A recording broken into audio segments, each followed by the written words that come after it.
রাহমাতুল লিল আলামিন এসে বরকতের ডান হাত মোবারক বাড়ায় কয়, রে যুবক, হাতটা বাড়াইয়া দাও। রাহমাতুল লিল আলামিন আমার হাতটাকে ধরে কালেমা পড়াইতেছেন।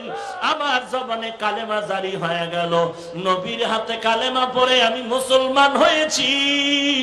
শুধু মুসলমানই হয়ে থ্যান্ত হয় নাই, আমার নবী আমার হাতটা ধরে রুহানিয়তের পাওয়ার দিয়ে ওই হাসরের ময়দানের জান্নাতের ঘরটা ঘুরে ঘুরে দেখায় আর বলে, এই ঘরটা তোমার জন্য তৈয়ার। এরে নবীর উম্মতের দল ওই বিধর্মী চোখের পানি ছেড়ে বলে, ঘর আল্লাহর নবী আমাকে দেখায় দিলেন। আল্লাহর এক বান্দা বড় গরিব, মুসলমান সন্তান বড় গরিব মানুষ, টাকা নাই পয়সা নাই, নফল রোজার নিয়ত করছে। শাবান মাস বড় দামি একটা মাস, নফল রোজা ছাড়বো না। নিজেও রোজাদার হয়ে গেল, স্ত্রীও রোজা রাখছে। শুধু তাই না, ঘরের মধ্যে ছোট ছোট বাচ্চাগুলো আনন্দে নফল রোজা রাখলো। বাবার মনটা বড় খুশি, মায়ের মনটাও বড় খুশি হয়ে গেল। এইবার রাতের বান্দা রোজা রাখলো, সাহারি খায় ঘুমায় গেল, দুপুর বেলা উঠলো। এখন বাবার মাথায় টেনশন, আমি এত বড় গরিব, ইফতারি আয়োজন করার মতো আমার হাতে একটা টাকাও নাই। কোথায় যাব, কে দিবে আমাকে টাকা? আমি আর আমার স্ত্রী এক গ্লাস পানি দিয়ে ইফতারি করতে পারবো, কিন্তু বাচ্চাগুলোর আমি কি দিব? কিছু যদি দিতে না পারি, আমি মা বাবার হইয়াও আজকে সন্তানের কাছে লজ্জিত হতে হবে। আল্লাহর বান্দা চিন্তা করিয়া পার্শ্ববর্তী এক এলাকায় বড় ধনী মুসলমানের বাড়ি চলে গেল। বিকাল বেলা গিয়া কয়, ভাইজান আমি বড় গরিব, আমার ঘরে সবাই রোজাদার, কিছু টাকা যদি আমাকে ধার দেন, আমি একটু ইফতারির আয়োজন করবো, একটু টাকা আমাকে ধার দেন, আমি বড় অসহায়। এবার আল্লাহর বান্দা ধিক্কার দিয়া ধমক দিয়া তাড়ায় দেয় আর বলে, আমার কাছে আর একবারও টাকার জন্য আসবা না, বের হয়ে চলে যাও।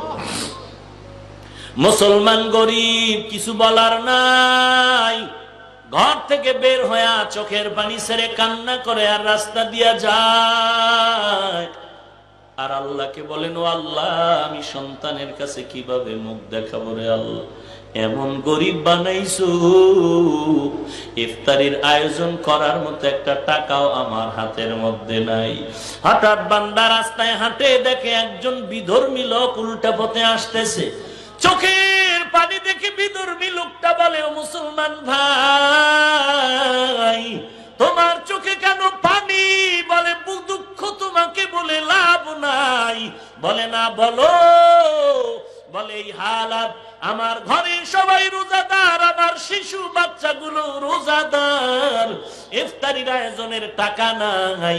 আমার এক মুসলমান ভাইয়ের ঘরে গেলাম, দেন আমাকে ধমক দিয়ে তাড়ায় দিল।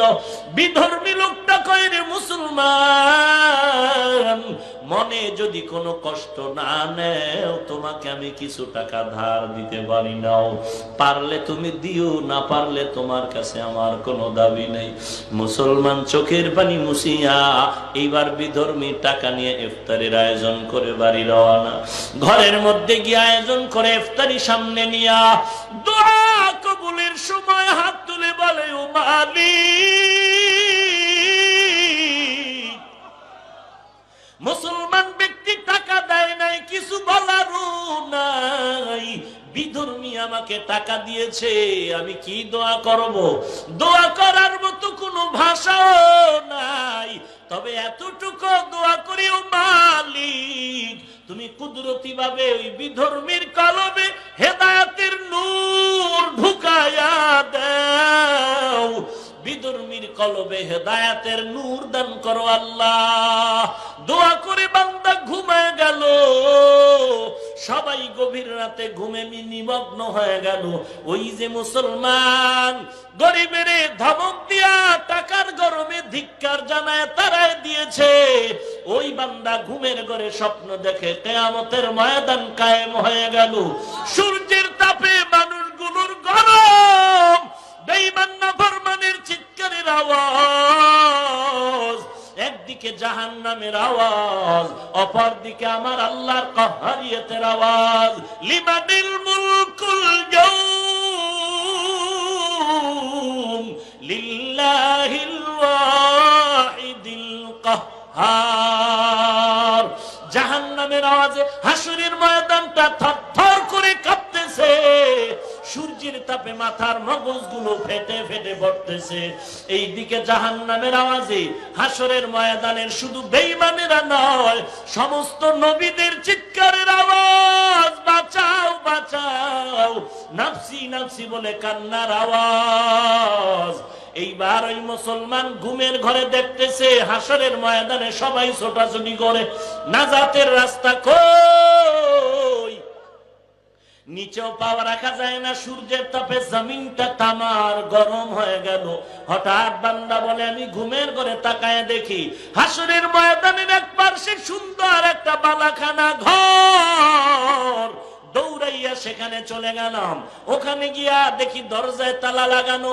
ডাক দিয়া বললাম, রে ভাই দরজাটা খুলে দাও, সূর্যের গরম সহ্য করতে পারি না, দরজাটা খুলে দাও আশ্রয়ের জন্য। দারোয়ান ডাক দিয়া বলে, গো মুসলমান ভাই, এই ঘরটা তোমার জন্য বানানো হয় নাই, কার জন্য বানানো হয়েছে? বলে দারোয়ান বলে, এই ঘরটা তার জন্য যে গরিবের সহযোগিতা করে, গরিবদের সাহায্য করে, অহংকারী ভাব রাখে না। আল্লাহর বান্দা বলেন, আমি ঘুম থেকে সজাগ হয়ে গেলাম, এখনো আমার অন্তরের ভিতরে হাসরের ময়দানের সেই কান্নার আওয়াজ। আমার ঘুম ভেঙে যাওয়ার পরে আমি ওই গরিব মুসলমানের বাড়িতে দৌড়াইয়া চলতেছি। ভুল করে গেলাম, আর মাসুল বুঝি হবে না, দৌড়াইয়া মুসলমান গরিবের বাড়ি চলে গেলাম। এরে মুসলমান গরিব, আমাকে মাফ করে দাও। বলে মাফের কি আছে, গতকাল তো ইফতারির আয়োজন হয়ে গেল, তোমাকে আর কি বলবো। বলে টাকা কই পেয়েছো? বলে শুনিয়া লাভ কি, বলে বলো। বলে একটা বিধর্মী আমাকে টাকা দিয়েছে, তুমি মুসলমান, না দিলে কি হবে? এবার বলে কত টাকা লাগবে? ডাবল নিয়ে যা। বলে আজকে আর সুযোগ হবে না। মুসলমান মনের আবেগে দৌড়ায় গেল বিধর্মীর বাড়ি। বিধর্মীর বাড়ির দরজায় গিয়া বলে, ভাই তুমি নাকি গতকাল ওই মুসলমানের টাকা দিয়েছো, ফিরাইয়া নাও, ডাবল চাইলে ডাবল নাও। বিধর্মী লোকটা ডাক দিয়া কয়, অহংকারী ভাব করে কালকে দাও নাই, এখন জান্নাতের বালাখানা দেখা পাগল হয়ে গেছো, না আর কাজ হবে না। মুসলমান আর সহ্য হয়ে গেল, জান্নাতের বালাখানা ঘুমের ঘরে দেখেছি আমি, তুমি বিধর্মী কিভাবে জেনেছো? বিধর্মী চোখের পানি ছেড়ে কান্না করে আর ডাক দিয়ে বলে, মুসলমান ভাই রাতের বেলা তুমিও ঘুমায় গেছো, আমিও ঘুমায় গেলাম, আমার দিলের হালাত কেমন যেন পরিবর্তন। রাতের ঘুমের ঘরে আমি তাকায় দেখি রাহমাতুল লিল আলামিন মদিনা থেকে হাজির। রাহমাতুল লিল আলামিন এসে বরকতের ডান হাত মোবারক বাড়ায় কয়, রে যুবক হাতটা বাড়াইয়া দাও। রাহমাতুল লিল আলামিন আমার হাতটাকে ধরে কালেমা পড়াইতেছেন। আমার জবানে কালেমা জারি হয়ে গেল, নবীর হাতে কালেমা পড়ে আমি মুসলমান হয়েছি। শুধু মুসলমানই হয়ে ক্ষান্ত হয় নাই, আমার নবী আমার হাতটা ধরে রুহানিয়তের পাওয়ার দিয়ে ওই হাসরের ময়দানের জান্নাতের ঘরটা ঘুরে ঘুরে দেখায়, আর বলে এই ঘরটা তোমার জন্য তৈয়ার। এরে নবীর উম্মতের দল, ওই বিধর্মী চোখের পানি ছেড়ে বলে, ঘর আল্লাহর নবী আমাকে দেখায় দিলেন। এরে দুনিয়ার মানুষ, দুনিয়ার অহংকারী ভাব ছেড়ে দাও, আল্লাহর দরবারে কান্না করো। দুনিয়া কিছুই না রে যুবক। ওই চকবাজারের আগুনের কথা কি ভুলিয়া গেছো? গুলশানের আগুনের কথা কি ভুলিয়া গেছো রে বাবা? কত যুবকের প্রাণ চলে গেল, শুধু কান্নার আওয়াজ। চতুর্দিক থেকে বাঁচাও বাঁচাও দোয়া চাও, আওয়াজ ছাড়া কোনো আওয়াজ নাই। এরে যুবক, চোখ দুটো বন্ধ করে একটু গুনাহের দিয়ে তাকায়া চোখের পানি ছেড়ে ক্ষমা চাও। এই ময়দানে এমন আল্লাহর বান্দা আছো যাদের মা নাই, বাবা নাই, অন্ধকার কবর থেকে দোয়ার অপেক্ষায় আছে। আল্লাহর দরবারে কান্না করো আর বলো, রে মালিক, আমার ডানে বামে কত যুবকের চোখে পানি, আমার চোখে কেন পানি নাই? আল্লাহ বলেন বেশি কান্না করো, নবী বলেন কান্না করো, জাহান্নামের আগুন হারাম হয়ে যাবে। আমার ডানে বামের বান্দার চোখে পানি, আমার চোখে পানি নাই কেন? একমাত্র কারণ গুনাহের কারণে আমার দিলটা নাপাক। আল্লাহর কাছে বলো, আল্লাহ কান্নাওয়ালা চক্ষু দান করো হে মালিক, কান্নাওয়ালা চক্ষু দান করো আল্লাহ। ডানে বামে কান্নাওয়ালা যদি কাউকে পাও, হাতটা বাড়ায়া দোয়া চাও। ও কান্নাওয়ালা ভাই, তোমার উপরে আল্লাহর রহমত, আমাদের জন্য দোয়া করো।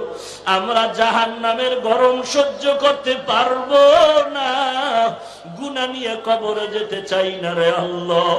দুনিয়াতে একটা বেতের বাড়ি কেউ দিলে সহ্য করতে পারি না, আর গুনাহ নিয়ে যদি কবরে যাই, ওই কবরের দুই পার্শ্বের মাটির চাপ সহ্য করার শক্তি নাই রে আল্লাহ। অতএব গুনাহ নিয়ে কবরে যাব না, তুমি মাফ করে দাও। কবরের ভিতরে জাহান্নামের আগুন